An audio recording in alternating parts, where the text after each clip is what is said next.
This is the Tristan Law Show. If it's your first time here, welcome. If you've been here before, welcome back. I'm Tristan Law, semi-retired pro wrestler. Today, I'm your host. 2025, the end of an era. John Cena announced that he's retiring last year, and if you're anything like me, that hits you pretty much in the gut. It hits you right below the belt, like John Cena was doing a couple months ago. John Cena is the man who defined an entire generation of WWE fans. The man who carried the company through the ruthless aggression era and the PG era. We're talking about 17-time world champion, unseen 17, countless WrestleMania moments, the Doctor of Thugonomics, the five-knuckle shuffler himself, the poster boy for hustle, loyalty, and respect. Whether you loved him or booed him, John Cena mattered. But the question we all need to ask ourselves, and what we're talking about today, is who should be across the ring from John Cena in his final match ever. Not just his last feud, but the man, the person to close the book of one of the greatest careers of all time. And that's what we're diving in into today. And Universal didn't even wait for the show to start. He was, well, I don't want to say he, because we don't know whether Universal is a he or she. We don't know if it's a male or female. We're keeping it kayfabe, brother. So Universal is already in the chat before we even started. Let's see what Universal has to say. Never have I ever started an episode of the Tristan Law Show and jumped right into the chat because there is so much to say. I've got a pinned comment, and the pinned comment is a question that I'm asking you. Whether you are watching this live or on demand, I am asking you, who is John Cena's final opponent? Throw it in the chat. Let's go directly to Universal. Universal said that Brock ends Cena's story and he has all the details. Ooh, we like details, don't we? Yeah! He said TKO is having a special PLE just for them. It will be on the same night as AEW's All Out. The PLE will be the return of Over the Limit. The PLE on September 20th, Over the Limit, Indianapolis, Indiana, Brock versus Cena. No holds barred or last man standing match. This will be the first of a 3-match series. The third match will be Cena's last match. That will not be Cena's last date, right? Because Cena still has right now 11 dates left on him. Cena's last date will be a This Is Your Life episode celebrating John with all of the wrestlers showing up that he faced. Okay. You know, Universal, if you are right, you will be, you are our, inside person.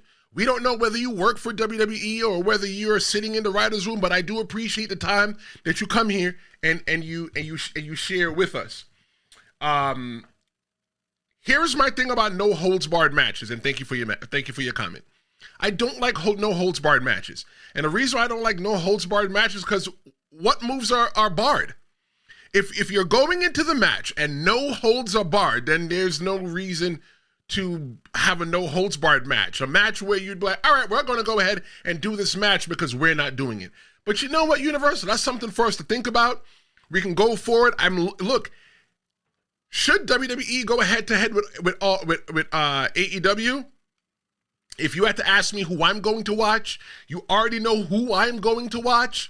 I am going to watch WWE because that's what I like. Later on down the line, as this channel grows more and more, I'll probably get a person that just loves to talk about AEW and they can watch it all day long and they can talk to you about it. Future goals for this plan, this channel is growing. But let's take a look at, okay, hold on. Universe just said he just got a message saying that the name of the event changed from Over the Limit to WrestlePalooza. All right, well, that's something we're going to have to stick around and see. So let's look at all of the suspects who can retire John Cena. Why can they retire John Cena? The first person I'm going to bring up is the person that you're probably not even expecting. We're going to look at the legend option here. And who I'm talking about here is I'm talking about Kurt Angle. See, the reason why I would say Kurt Angle in this argument right now is because John Cena made his debut against Kurt Angle. In 2002 was the ruthless aggression moment. Full circle here, It would make 100% sense for Kurt Angle to be John Cena's final opponent. But there's a but here, and there's a big but, and I cannot lie. Kurt Angle is retired. His body can't go anymore.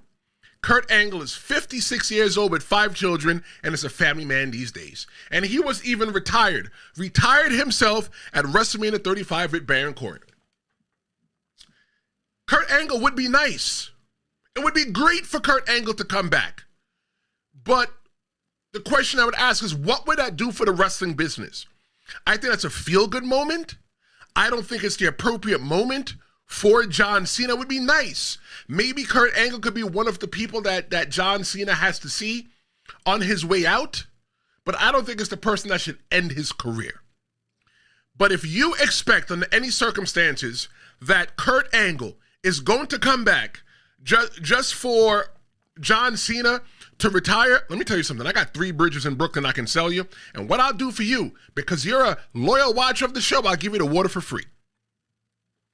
The other person that I could possibly see ending John Cena's career is none other than The Undertaker. The Undertaker would be perfect because WrestleMania 34, there was the squash match. And a squash match, meaning it was a match that happened real quickly. There's no real story going into it. It was a nice story because John Cena was like, well, I got nothing to do for WrestleMania. Undertaker, are you going to show up? And then gong, eventually he showed up. They had a whole entire match. Great. But the match was short. Taker versus Cena, that match would give closure. But here's the question. Do we really need closure from that match? Undertaker probably doesn't need it. Cena doesn't need it. And honestly, I don't think fans need that match. They don't need closure. What we got at WrestleMania 34 in New Orleans, I think it was fun. And Taker wanted to go longer. Right, from what I understand, Taker's went on record, said that he wanted to do about 30 minutes, but, they only went and did the short amount of time that they did. But Taker has also said out of his own mouth that it takes a lot for him to get ready for like a WrestleMania moment, for a match, and for all that other stuff. And I think that if Taker comes back, it would be another squash match, just for him to play his hits, roll back the eyes, walk the ropes. Choke slam, last ride, tombstone pile driver, 1, 2, 3. Oh my God, it's so great.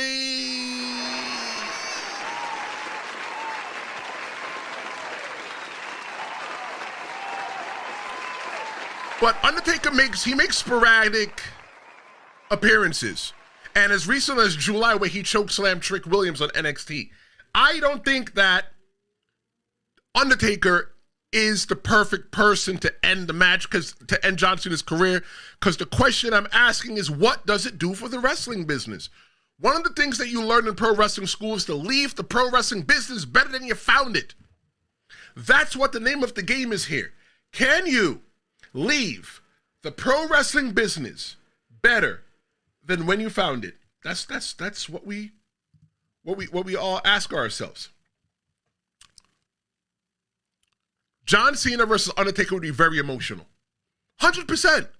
100%. Because that Undertaker was the man. Is the man? Kind of the man? Still the man? I don't know.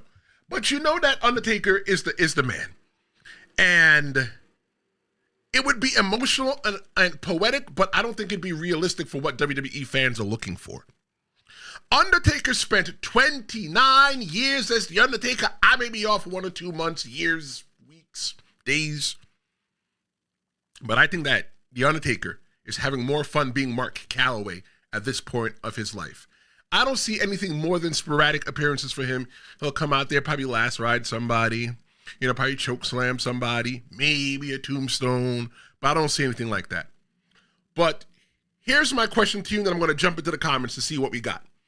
Kurt Angle or The Undertaker? Minus all of the factors, who do you choose and why? Tell me in the comments, or better yet, here's what I want you to do.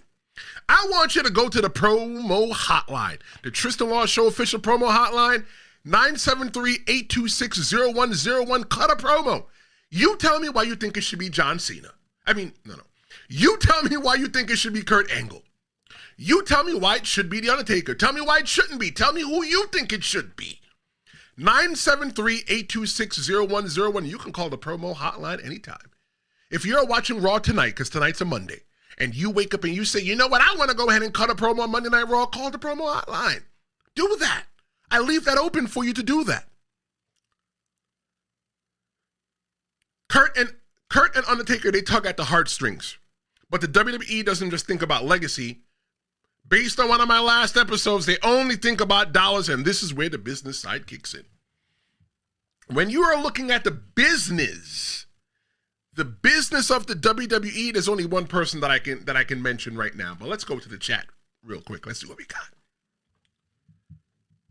Universe says that Kurt can't wrestle anymore because he has a broken neck. He did win the Olympics with a broken freaking neck as well, too. Undertaker can't wrestle anymore. He has heart issues. Oh, damn.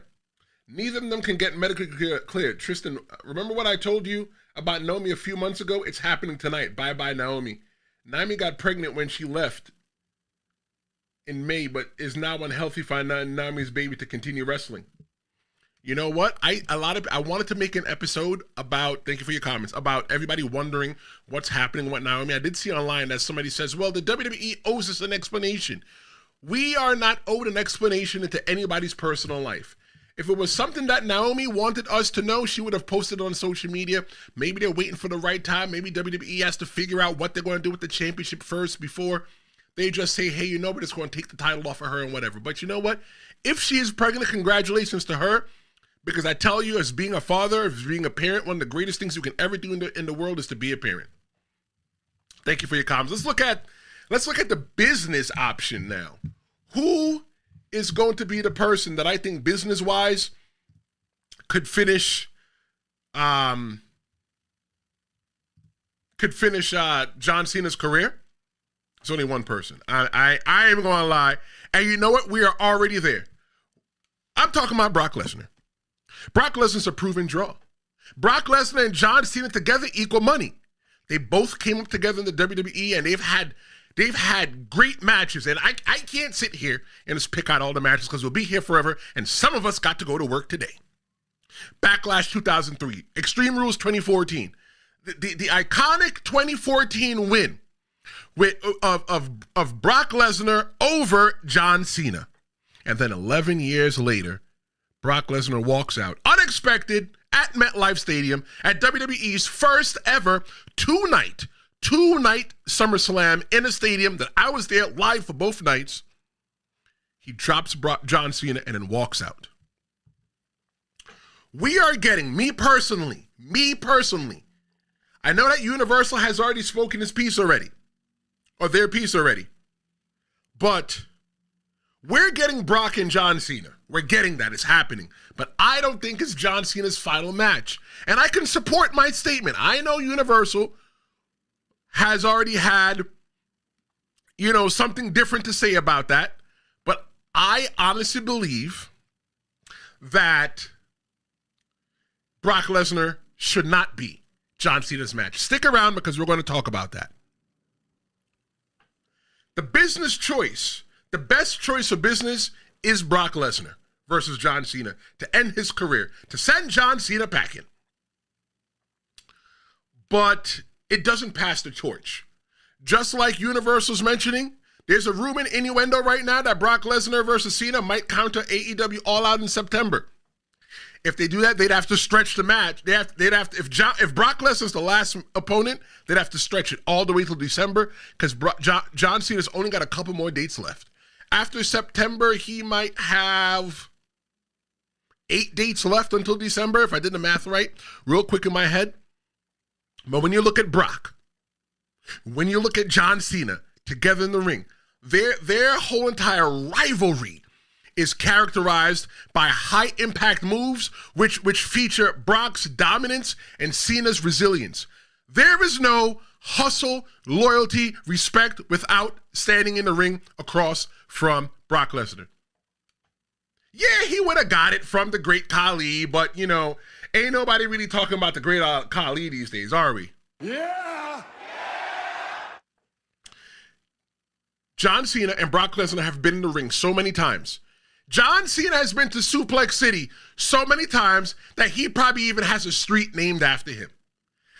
That is a money match. Good for business because WWE is going to be able to put that money in their pocket. TKO is going to fatten up their little wallets. I'm not opposed to it at all.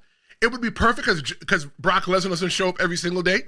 We have not seen John Cena since, we have not seen Brock Lesnar since SummerSlam. So the question is, where is Brock Lesnar? What is he doing? Maybe he showed up on SmackDown. I ain't gonna lie. Your boy forgot to watch SmackDown, a little bit busy. Fine, I'm going to go watch SmackDown after this. I promise I'm going to watch SmackDown after this. Is WWE looking at a pure business? Does Cena versus Brock sell the most tickets and subscriptions? Here's what I want you to do. I want you to smash the like button if you agree. Do you agree that Brock Lesnar versus John Cena is money? If you agree, I want you to hit the like button. Don't smash it, because I don't want you to break nothing here. Touch it gently. Like button. You could also tell me in the comments as well, too. I appreciate that as well, too. But business is Brock. The legends, Kurt Angle and The Undertaker. But what about the future? The future is important. Who is the person that will benefit the most from ending John Cena's career? John Cena's going away. One of the things you say in pro wrestling is whether you are here or not, pro wrestling is going to live without you. Whether you are here or not, the pro wrestling business is going to go by. It's a wave. It's either you ride the wave or you stand on the shore and watch it go past you. Let's look at some of the young star options. Right off the bat, I'm not even going to lie. I'm not even going to flim-flam or bamboozle. I'm not even going to pussyfoot around this one. Bron Breakker. He's a powerhouse. He is a future top guy. He will be the breakout star between him and Bronson Reed and the Bron group that is headed by Seth Rollins, but overseen by Paul Heyman. Bron Breakker is a good second-generation wrestler. Despite what people say online, Bron Breakker is good. People say that Bron Breakker's not great. Bron Breakker's good. And there's only one. Bron Breakker's going to be great. If Bron Breakker retires John Cena, it is going to be instant credibility. Bron will walk around and get to say that he retired the unseen 17 former world champion. Imagine the accolade that it will be, the feather that he'll be able to put inside of his hat. Thank you. I just want to see what that button did. Thank you. If Bron Breakker is the person that allows, that makes, that writes, that closest to the storybook on John Cena, he'll get to walk around and he'll get to say that he defeated the unseen 17 former world champion, and he may even feel like he's bigger than Seth Rollins, the leader of the Brons. What if now Bron Breakker starts feeling himself a little bit too much and then he breaks off, and then now Paul Heyman has to choose. Who is the person that he gets to stay with? Does he stay with Seth? He's the man right now, or does he go with the future? And the future being Bron Breakker. If I was Paul Heyman, I would do what my father did. Every couple of years, you're trading for somebody younger. Let's see what we got in the chat. Let's see, you said that Universe said that John will be on SmackDown this week and just got a message Brock versus Cena will be a last man standing confirmed. I can see a last man standing, but didn't he? No, didn't he just have a match with Cody Rhodes that was last man? But no, that was no holds barred or something like that, right? No, it was a street fight, but they never hit the street. I don't like street fights that don't hit the street. I don't like no holds barred matches where we're not, there's no moves that are barred. So what are we having a no holds barred match? I don't know. Second person I think that can benefit from beating John Cena, Carmelo Hayes. He's got the charisma. He's got the talent. But right now I just feel like he's in a holding pattern. Maybe it's because The Miz went on to go host the 100th, the 1 millionth incarnation of the American Gladiators. Fun fact, when I first went to pro wrestling school, my personal trainer at Team 30 Academy was Dan Carr, the original creator of the original gladiators, American Gladiators. Yep, there's a little callback moment there for myself.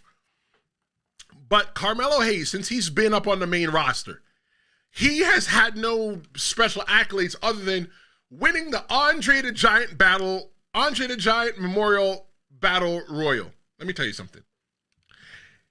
What has winning the Andre the Giant Memorial Battle Royal done for anybody? Congratulations, you've won the Andre the Giant Memorial Battle Royal. What do you have to say for yourself? What do you have to say for yourself? And everybody's clapping. Nobody's really caring. Because the Andre the Giant Memorial Battle Royal doesn't really move any needles. Yeah, it's something to stick in your hat, but then what?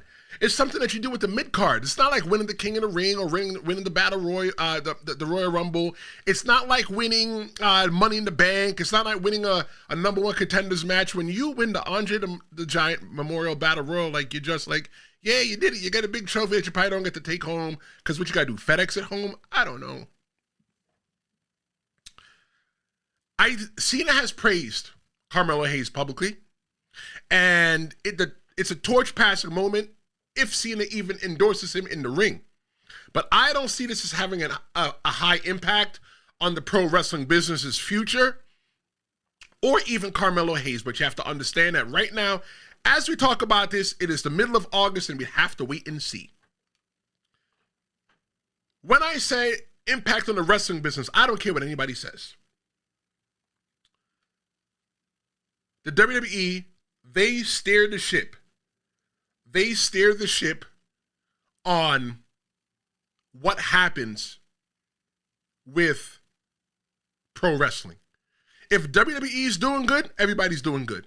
WWE, they say, look, I'm not even trying to be like, like funny with words, but WWE sits at the head of the table.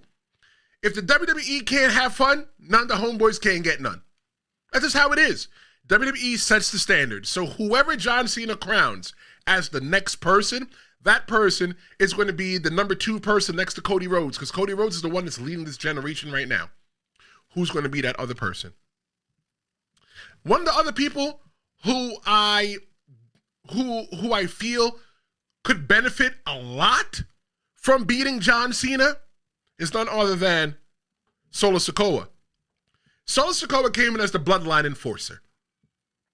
He could be just as big as Roman Reigns if he beats John Cena. But here is the problem.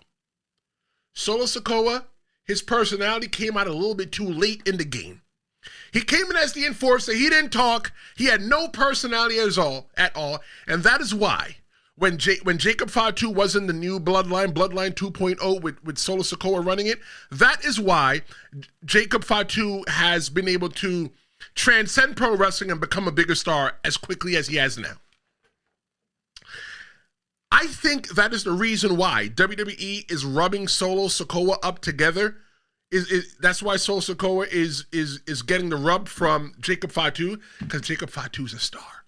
Jacob Fatu comes out there and everybody is just latched on to Jacob Fatu. That should be Solo Sikoa. It is not Solo Sikoa.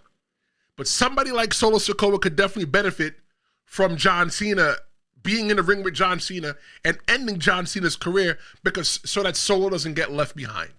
You don't want somebody like Solo Sikoa to get left behind, because if he gets left behind, it's like, all right, well, everything was just for nothing. It's good to have a lot of people, right? Right now in the WWE, you can just plug one person out, plug another person in, plug one person. Like when Seth Rollins was injured. When Seth Rollins was injured, it was like, okay, who was the person that they want to plug in? It's so much easier for you to plug in anybody because they had so many people. You could have plugged in one of the Brons. I probably would have plugged in Bron Breakker, but you could have plugged in one of the Brons. You could plug in anybody to the main event spot right now. That's just the way how WWE is right now. It isn't so top heavy at the top where it's like, all right, well, one guy goes out, who is the other person? It's like that all throughout the WWE now. So anybody could be plugged into the top, and I think that Solo Sikoa could be that guy. But he has to beat John Cena first. Maybe John Cena, what he could do is he could run through the whole entire MFT with a little bit of trouble and gives them all the rub at the same exact time, and then gets beat by Solo Sikoa, who is the boss, the final boss. I don't know. I'm freestyling here just a little bit. Okay, fine. Maybe somebody else that could benefit from him, from beating John Cena, Grayson Waller. He's arrogant. He's a heel. It's perfect for bragging rights. Retiring Cena could equal endless heel heat, just like for Baron Corbin got a little bit for when he ended Kurt Angle's career. But honestly, I don't see that happen. Let me tell you why.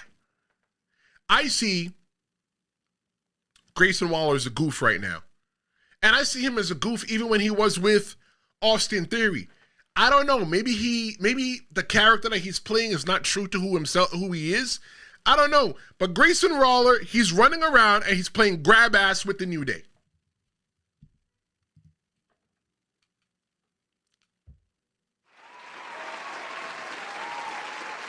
I don't know. What else could I say other than that?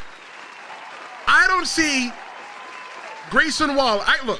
I can see Grayson Waller defeating John Cena.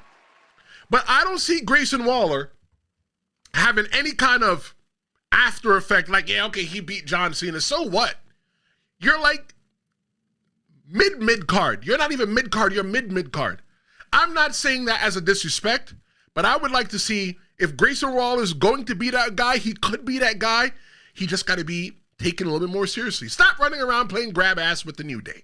Let the New Day do their thing. The New Day's established. They've been doing their thing, but now you're trying to come in and ride off the coattails of the New Day? I don't know, bruh. There's one person, though, that I think that everybody is sleeping on. If that person's going to be the person that finishes John Cena's career. We're going to look at that person. Universal says, do you want to know the card for tonight's Raw? Sure. Go ahead. Thank you for your comment. Share the card with us for tonight's Raw. Love to see it. Maybe we could talk about it. The person that everybody's sleeping on right now, because it's an out of sight, out of mind, is Ilja Dragunov. One of my good friends, the friend that I went to go watch the SummerSlam with, he'd be very proud of me for saying this. He would be the perfect opponent for John Cena. Let me tell you why. It's intensity versus intensity. But the problem is that his ACL injury has sidelined him until late 2025. So if you're doing the math correctly here, you take the 1, you move the 1, you put 2, 12, 13. We're almost in late 2025. So will Ilja Dragunov be coming back so that he could be the one that ends John Cena's career? Look, I could see him being a future world champion. I could see him being, I just don't see it. Maybe because we just haven't seen enough of him in the past year, but I feel like it would be great for him because he'd be able to get that jump start. Because he got left behind. Remember I was talking about early in the episode that you either watch the wave or you either ride the wave? So like the whole entire thing with Ilja Dragunov is just that he wasn't there.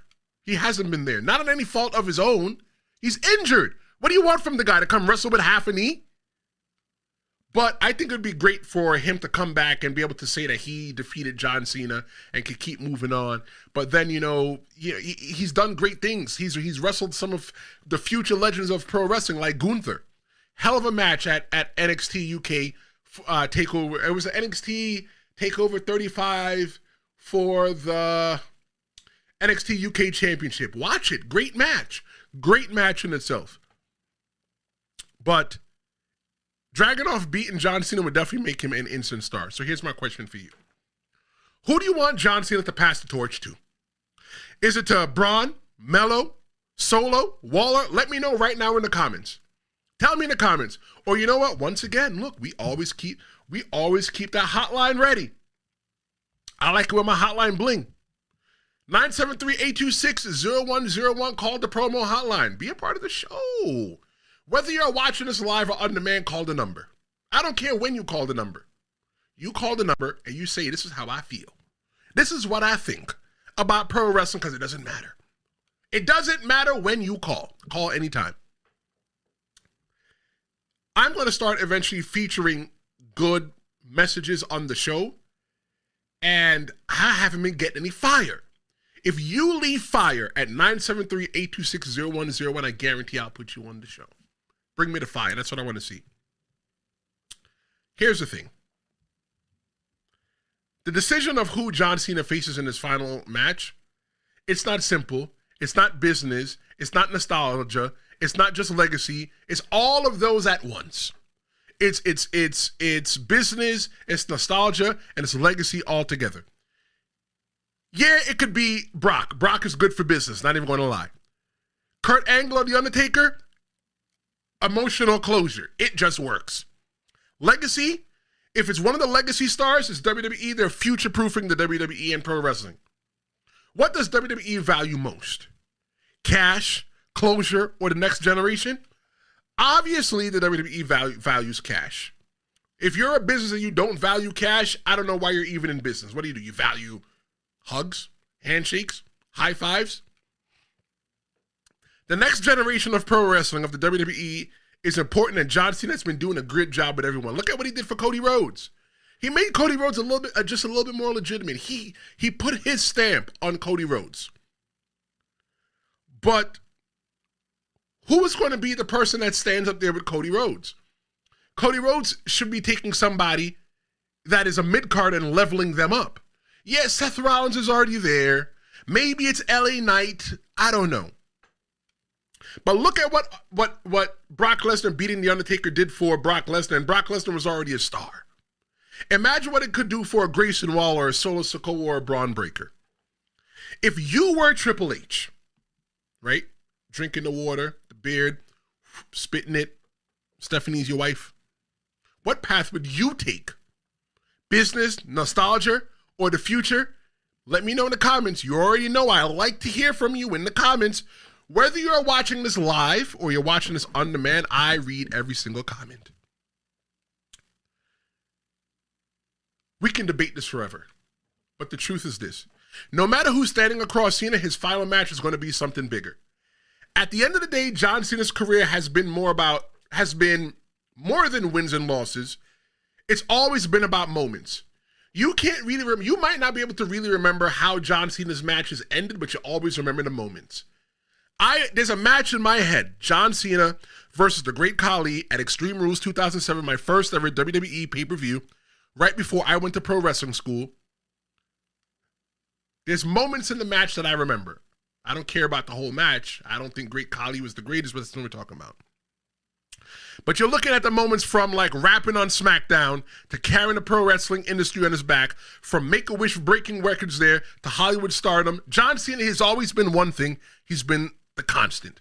Whether you're on the side of Let's Go Cena or Cena Sucks, seeing John Cena retire is bittersweet.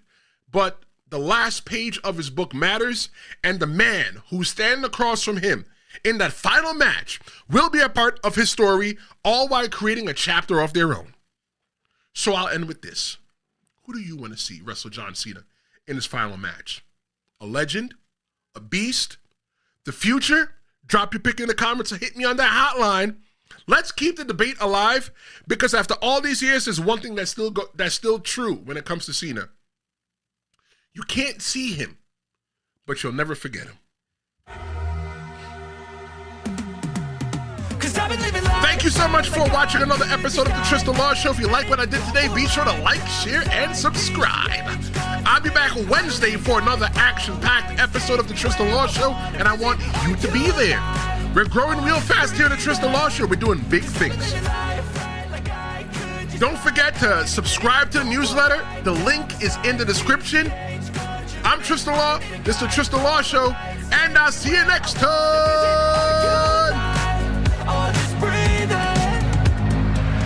Flashing red lights, driving at night, windowless ride, feeling alive, nothing in sight forever.